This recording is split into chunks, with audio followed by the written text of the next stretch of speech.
ville a changé de maire en 2014, Radio France a changé de président en 2014, la région a changé et de zone et de présidence là, tout début 2016.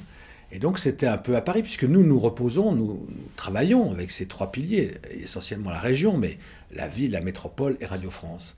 Et ce qui est très important, c'est l'engagement qui a été pris par ces trois piliers du festival, là, en février 2016, de dire on continue. On continue parce que justement, nous, on n'a pas à faire la preuve qu'on va faire de l'accès à la culture, qu'on va faire de la démocratisation culturelle, on l'a faite. Et on continue et on la renouvelle.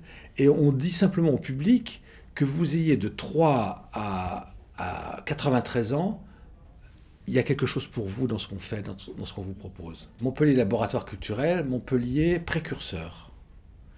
Et c'est vrai particulièrement pour le festival de Radio France, Montpellier, maintenant Languedoc-Roussillon, Midi-Pyrénées.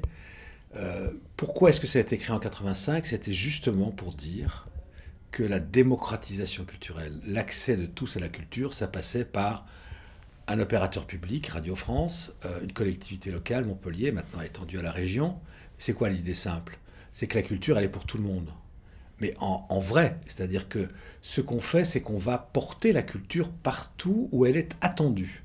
Montpellier, de ce point de vue-là, depuis longtemps, est un laboratoire culturel parce que Montpellier fait ce que tout le monde voudrait que soit la culture, c'est-à-dire facile, accessible, immédiate, ce contact entre les artistes et le public. Il y a quelque chose à Montpellier qui est assez spécial. Il y a un air à Montpellier, il y a une ambiance, il y a quelque chose de très favorable, il y a un air de liberté. J'ai toujours pensé ça. À Montpellier, on est plus libre qu'ailleurs. Et alors évidemment, il peut y avoir des concurrences, il peut y avoir... oui, chacun peut essayer de se pousser en avant. C'est pas le cas. C'est pas le cas.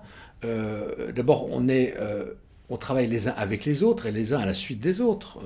Le Festival de Radio France, il n'est pas en concurrence avec Montpellier Danse ou avec le Printemps des comédiens ou avec d'autres manifestations. Et donc, il ne s'agit pas de tout mélanger, de dire une espèce d'unanimisme un peu bisounours. C'est pas ça le problème. Chacun a sa place. Mais il se trouve que la galerie, elle est quand même sacrément impressionnante. Et je dois dire qu'on est quand même assez heureux, qu'on soit montpelliérain d'origine ou pas, ce qui est mon cas, mais moi je me sens montpelliérain totalement d'adoption.